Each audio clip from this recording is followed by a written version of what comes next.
Welcome back to the LEAP 2020 virtual conference powered by the advisors at Mahdlo. I'm Michelle Oldham, and today we're talking about the rise of one of the fastest growing segments in technology. We're talking about the multi-billion-dollar esports industry. And I'd like to introduce you to our panel from American Esports. Thank you, gentlemen, for joining me today.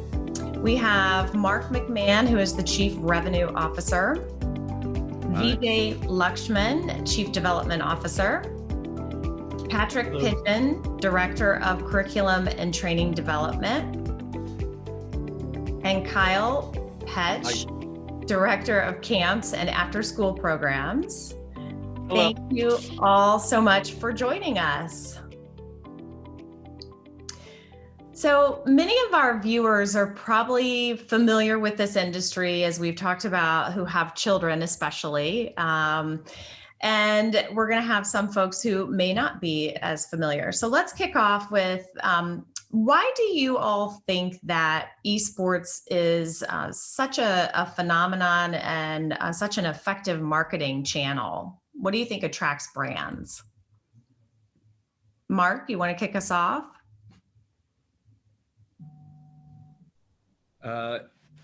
It's an effective marketing channel only because a lot of the parents have kids that have been doing it for a long, long time, and now they're starting to catch up to the scene. So, and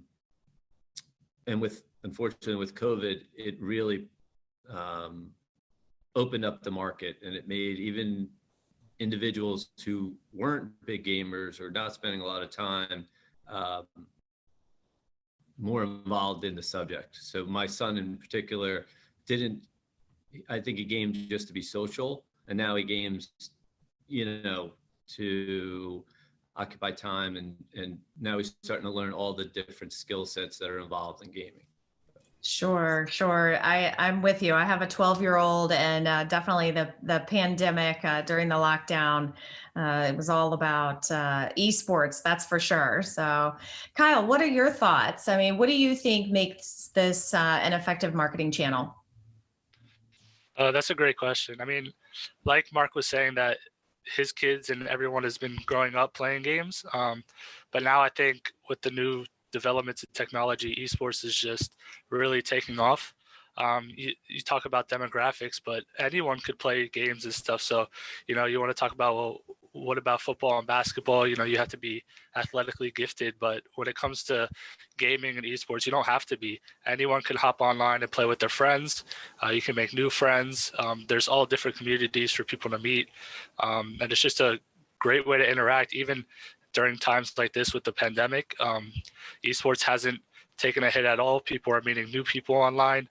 New games are rising through the scene. It's just a great opportunity for everyone to get to meet and see new things. Right. Excellent point. I'd add to Kyle's comments some stats.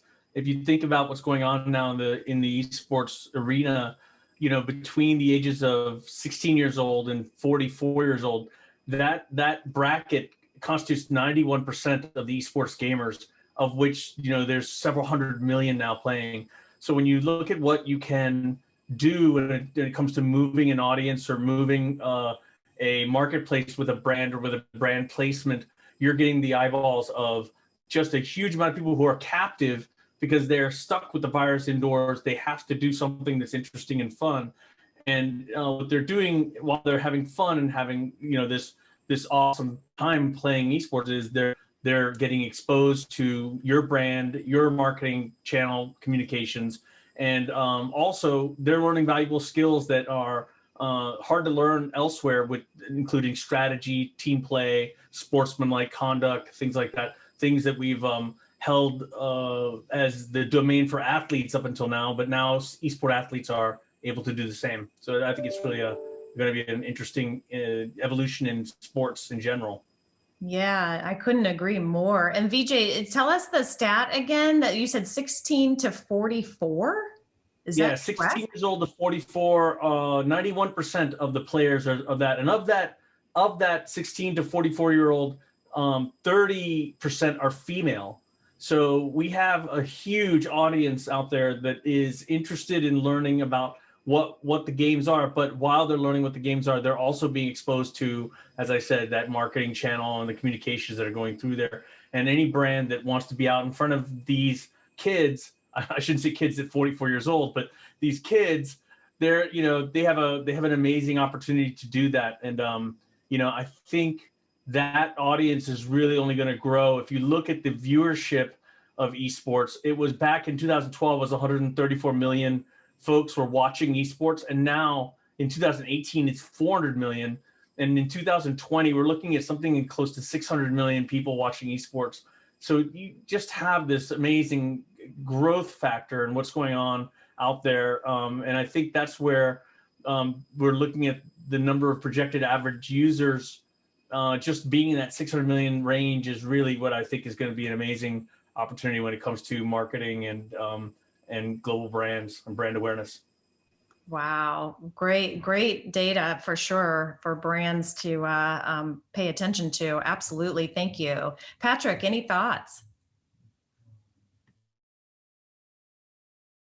Oh, I think you're muted there.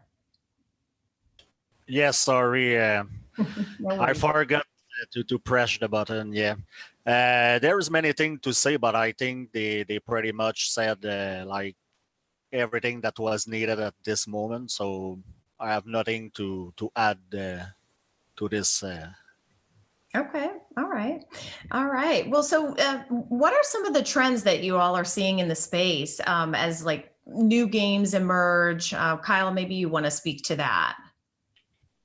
Yeah, I mean, when it comes to gaming, the trends have actually been fluctuating a lot, but none of the old styles seem to be going out, whether it's, back in the old days when it was just single player games all the time, and now it's all the way up to team-based games competitively.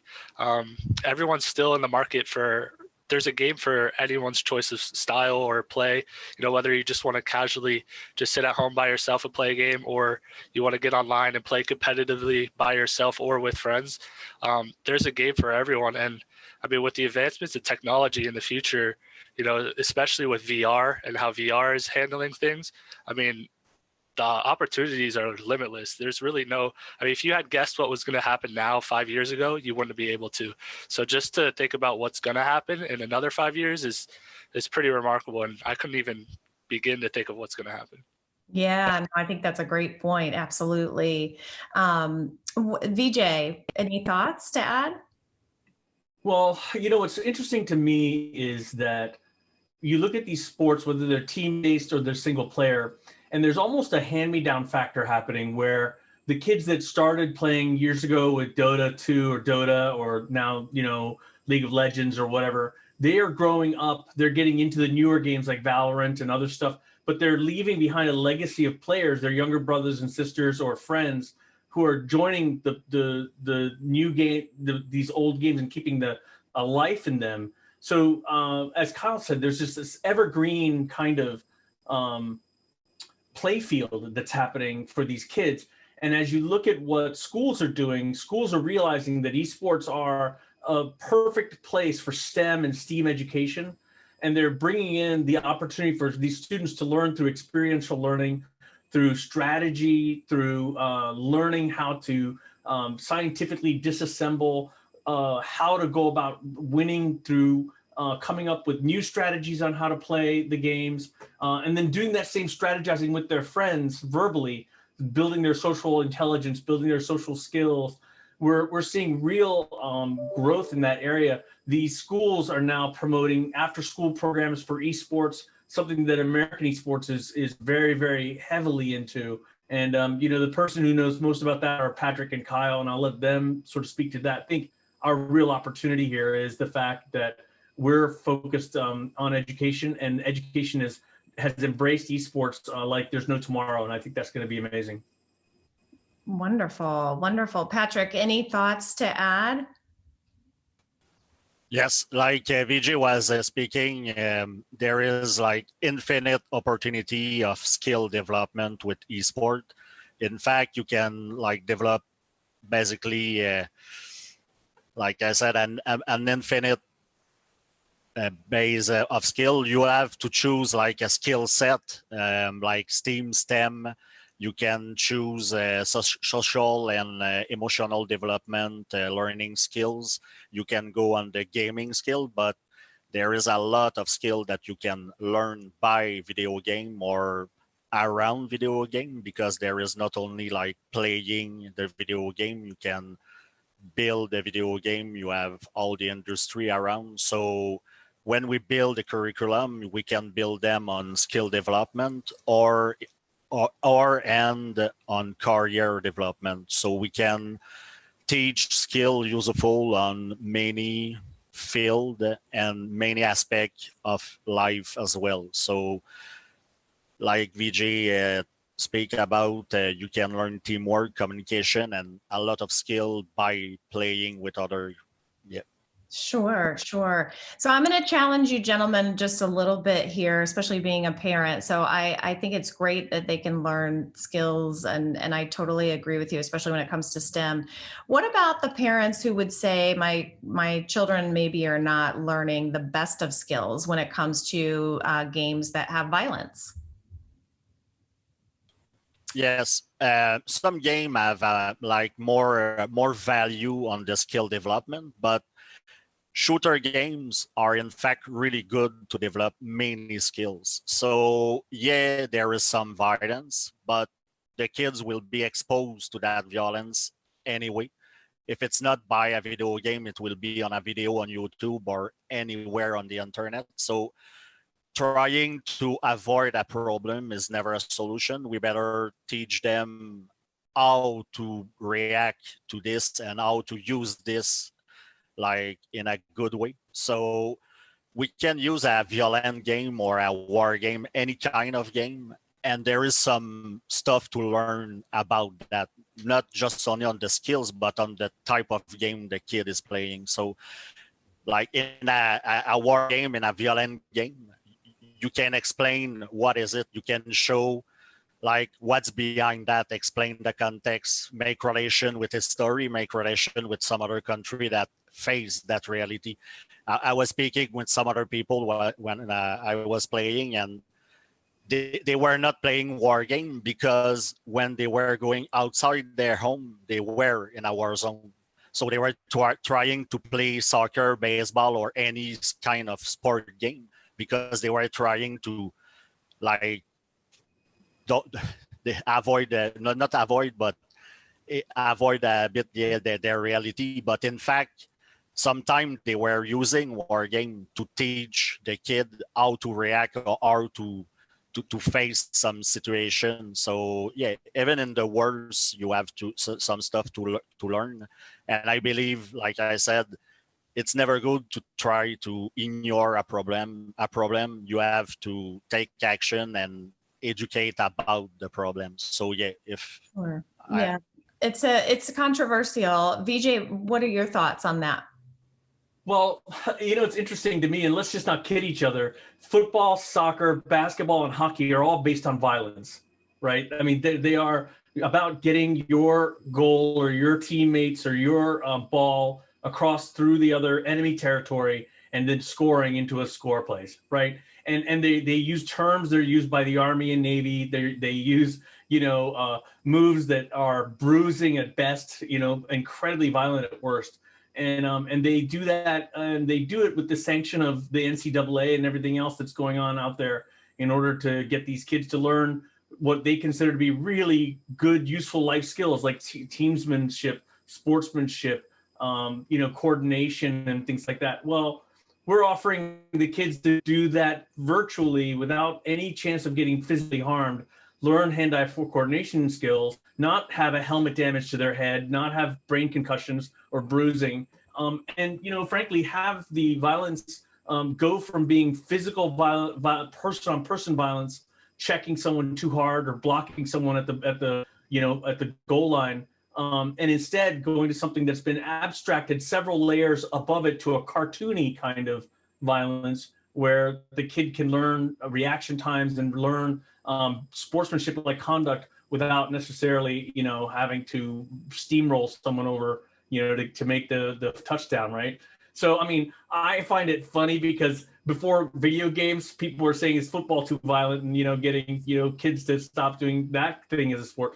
Right now I see schools cutting out recess time because they're letting kids, they don't want kids to be outside, and they're taking recess time away in order to give them more indoor time. Who needs more indoor time, right? I mean, ultimately, it's like I think all of us would say we don't need more indoor time right now, right? During the pandemic. No. That's right. That's right. So, I mean, it's the zeitgeist of the era. It's just what we're faced, with right now. But I suspect as you watch these kids who are, some of them are right now getting paid upwards of, 4.5 million. I think the highest paid players right now are in the $3 to $4 million range. 4.1 million for Kuro Takasami. Johan Sudstein has made 3.7 million in 2019.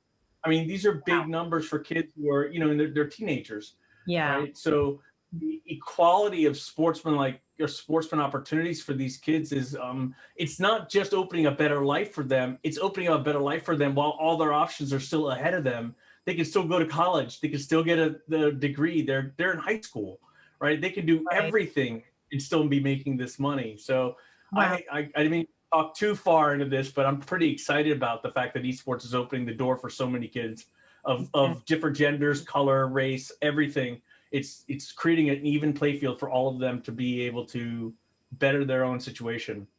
I love that. I love that perspective. That's a great one. Kyle, anything to add?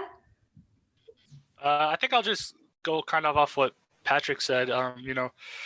Games do have violence and stuff, but the way that, Patrick is designing curriculum and stuff, we're really going to take those aspects, but focus on the good things. So, even in soccer, you could make a hard tackle and stuff, but if you're teaching kids the motor skills and cognitive skills, that's what they're going to take away from playing that game. They're not going to go away with the, the violence aspect, especially if you, teach them the right way and design the curriculum in a way that the only thing that they're going to want to take out of it is the positive. So you could definitely, there's definitely a way that you can go into something that's violent, but come out with the positives and the development skills that you need. Gotcha. All right. So why then, given all of that, right, why should a brand invest in esports sponsorships now? So Mark, do you want to jump in on that one? Sure. I mean, I think for certain brands, we are a great gateway to not only the kids, but also to the parents. Take into account, I'm one of those who didn't grow up a gamer, but I'm learning through my son and learning to spend time with him. I had to adjust to, what I used to do out on the field and now take it indoors. So, I mean, there's different brands that we're both connecting with now at the same time, which years ago that wouldn't have been the case. It would have been Nike or Under Armour, and now there's consoles that I'm getting familiar with and other things, because ultimately I'm going to be the one spending a lot of the money to purchase these things for him and want to have the approval process of doing that. So that's right. That's right. No, excellent point. I can totally relate, Mark. Kyle, what are your thoughts on that? Similar to Mark. I mean, especially with the way American esports is, our vision is we're focusing on education and making sure that being online is a safe place. I could transition to our after school program is, one of the big things that we're focusing on is and education. So when your kids are coming to an after school program, is it safe? Is it a place that they can be online without any fears? Because I know a lot of parents have fears of, their kids going online. What are they doing online? You can't really keep track of it. So, making sure that it's a safe place, that kids are having fun, and that the parents feel they could just, leave their kid online alone and have no worries. That's a really big thing for it. So, and I'm sure investors would and sponsors want the same thing. They don't want to, look at companies that aren't trying to keep things safe for kids, safe for parents. As long as it's all comes together, I mean, that's a really big thing for us. Yeah, definitely a great differentiator for sure. VJ or Patrick, what are your thoughts on that? Why do you think brands should invest in esports sponsorships? Well, I think if you look at the statistics, 75% of people who mark themselves in the 50% belonging to the middle income bracket or in the top 25% income bracket. So 50% are in the middle and 25% are ranking themselves in the top income brackets. That accounts for 70% of the people who are in esports. So that means that 70% of the people who are in esports have an average to above average income level within which to spend money and within which to be able to afford things that you're seeing out there when they're being engaged by the sport that they're watching. So I think that that's a huge opportunity. Then if you look at it by country engagement, between the Philippines, China, Malaysia, Singapore, Vietnam, Poland, Thailand, Sweden, Turkey, and South Korea, those are the top 12 or so. They're all above 30% engagement, all of them, which means 1 in 3 people in those countries are watching esports, right? And they're a global brand. So now you're talking about outside of the United States, outside of the dollar, right? These are people who are spending money on esports and moving a global economy that I think, is really, really important. So as you look at what we're doing in education, as you look at what schools are doing in embracing esports, they're doing something that honestly is very, it's part of their survival matrix. If you think about it, schools have to stay relevant. They have to stay interesting for parents and for kids. And by having a degree that you can learn about esports, or you can learn about coaching, or you can learn about sports management, the esports management, coming out of a 2-year program or a 4-year program or whatever in college, it makes the college that much more attractive to gathering that student's dollars, rather than some other program getting their student dollars. So, I think that just esports is here to stay, and it's really driving a lot of business now on a global level. And I think that's going to be in an exciting 2000. Well, we get at 2020, everything will be better. But 21, 22. Yeah, esports definitely has a bright future. There's no question based on that data. Patrick, anything to add? No, that's good. All right. So what makes esports different? I know, Kyle, you kind of touched on this a little bit, and I think it's a really great point too, when you talked about the educational component. Can you talk a little bit more about that and what really makes American esports different? Yeah, like I said, American esports, one of the things we're focusing on is education and safety. So, there's lots of other esports companies out there and stuff that, might have different programs or camps and stuff, but they're really focused on, the gaming development of kids. They want the kids to get better at the games, which, just like a soccer camp or something, those are really important. But we're really focusing on education. So bringing curriculums and certifications to schools and all different kinds of places that, yes, the kids will get better at the games if they want to, but what they're really developing is their motor skills, their cognitive skills, and then whatever they want to develop, they can. The education is really important. And then as well as safety, I mentioned that, parents want to make sure that it's a safe place for kids to be, that they're not just online talking to whoever. We'll have, the coaches that are certified and stuff we're going to certify. They'll be running. It's going to be, really a place that kids feel safe, parents leaving their kids to be online and not have to worry about, whether they're on sites they shouldn't be on, or, using their parents' money to buy things in the games that they shouldn't be. We're trying to put all that together. That's something I think that really differentiates us from other esports companies. Wonderful. Mark, any thoughts to add to that? What do you think makes American esports different? Like Kyle said, I think what we're trying to do now is focus on the education and that vertical there. But truthfully, we didn't start that way. We actually started trying to build centers and with COVID. So we actually had to learn and pivot due to COVID, which made us a lot stronger. The model became more flexible, more focused on where I think we can do more for the kids. We were going to provide, the LAN centers and the places they can go play it. Now we're going to teach them while they're doing it, what you're learning, how it's going to affect you later in life, and why, to the parents' perspective, why you should allow that. So through COVID, it was a hard hit initially for us, but I think we were pretty responsive and pivoted quickly and reorganized the business plan and pushed it forward. So and I think for my perspective personally, now I'm this much more invested in it because I think it's a bigger goal now to educate people and have that reach, as VJ said earlier, all race, demographics, whatever, we can now push that out to them online. So yeah, which is great. It's great. VJ, Patrick, any thoughts to add?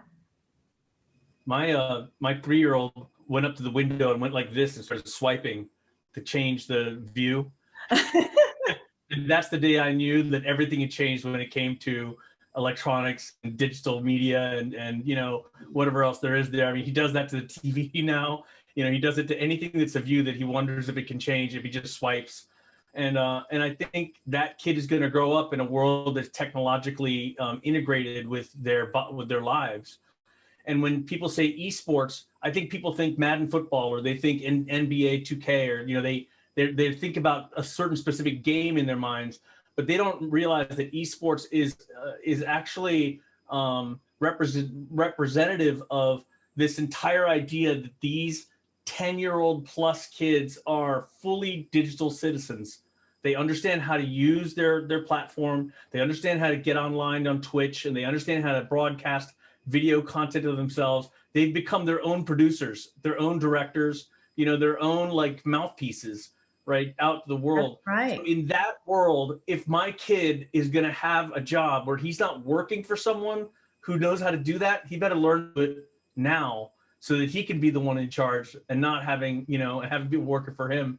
So, I fully support the idea that esports is the opportunity, I think, for our population to learn what it means to be responsible digital citizens.